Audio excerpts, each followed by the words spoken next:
One day the great giver spoke to Mr. Grey and to Mr. White. All this is yours to have for the rest of your lives, as long as I determine. A house to live in and a garden that will produce all you can eat. Have a good and abundant life. Thank you so much, great giver. I will certainly enjoy this beautiful place and never forget that you gave it to me.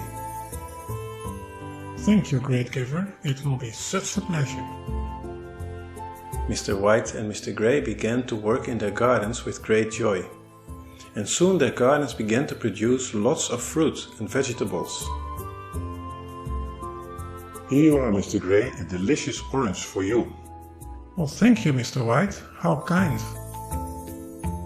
Mr. Grey thought, how weird. He knows I have my own oranges. Mr. Grey stored the abundance of his garden in a shed that he had built.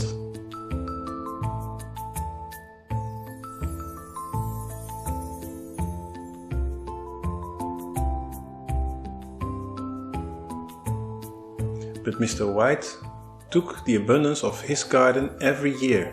He packed as much as he could carry and went on his way.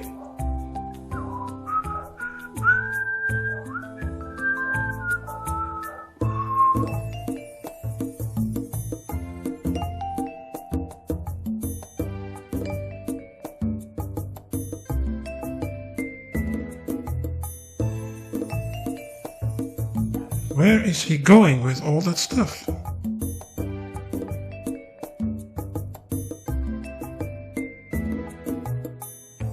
Well, whatever. I keep mine safe in my shed. You never know.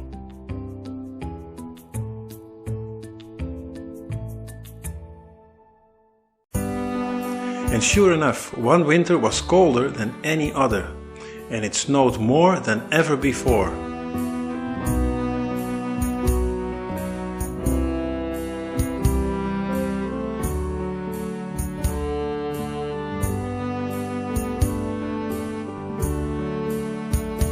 It is going to be a long, cold winter. I'm so happy I stored enough food. The men could do nothing else than to stay inside, keep themselves warm and live off their reserves. Mr. Grey never even thought of Mr. White, who didn't have a storage of food. How am I going to survive this winter? May the great giver help me. One dark and very cold night that same winter, Who can that be? And what is that bright light behind the door? it scared Mr. Grey to death, and instead of opening the door, he hid himself. He waited a long time until he was sure that the mysterious visitor had disappeared. And only then he dared to peek out of the window. And to his amazement he saw the brightest glow from Mr. White's house. What in the world could that be? Little did Mr. Grey know that the great giver had sent his own son to bring food, warmth and companionship. What a wonderful gift is this visit. It feels as if the cold winter has no effect on me at all anymore.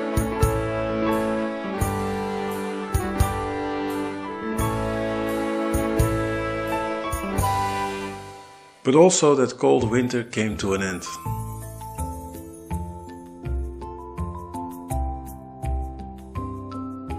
Seasons came and went, and years went by.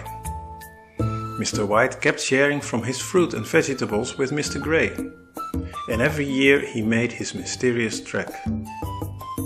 But Mr. Grey kept storing his extras in his shed.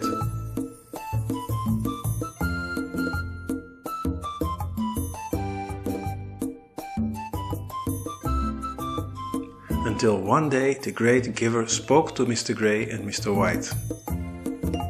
Your time will soon come to an end.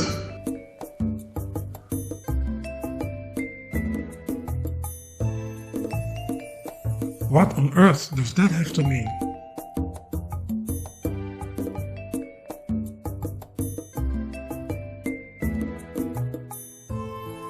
Well, didn't the great giver tell us that all this was ours for as long as he would determine? Well, I still don't get it. This property is mine.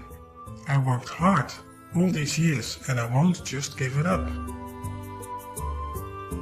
Indeed, you don't get it, Mr. Gray. None of this has ever been yours or mine. We only had it to use for a time.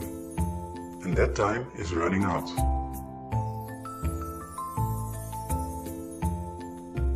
Well, I'll be leaving, Mr. Gray. Where are you going? I'm going to the great giver.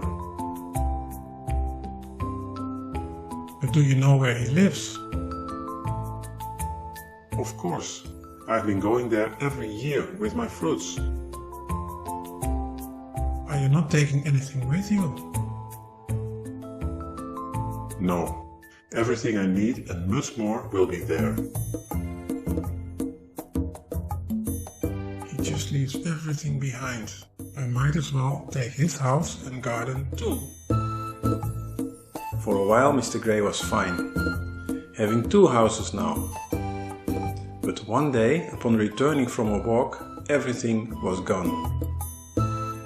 What? My houses, my gardens, where are they? So the great giver was right. And so was Mr. White. But what do I do now? I guess there's nothing else to do than to try to find the great giver. Mr. Gray gathered as much as he could find where once his house stood and began to walk in the direction Mr. White had gone. But soon the landscape became drier and Mr. Gray became more and more tired and left everything behind.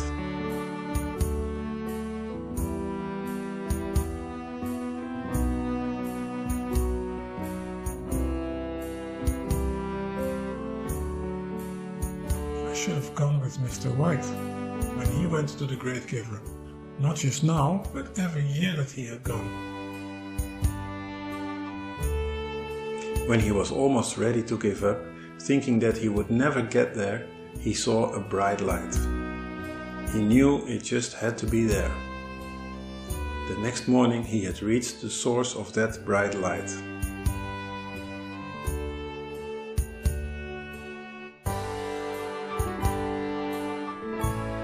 I have never seen a structure as big as this.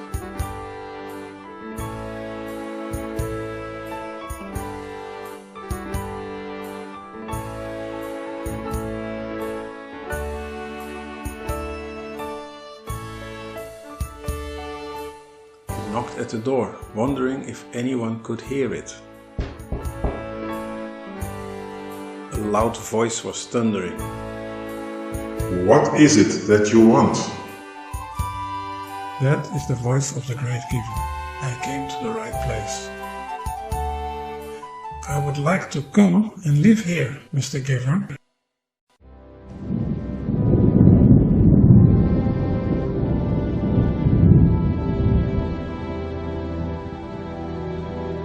An ominous rumbling sound came from above. It greatly scared Mr. Gray.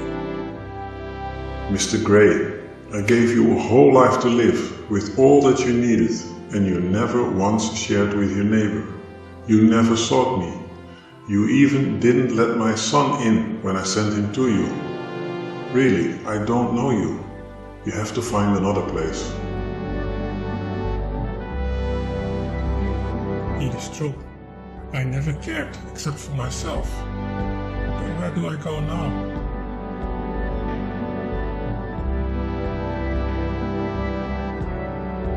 An empty desert was all that was left.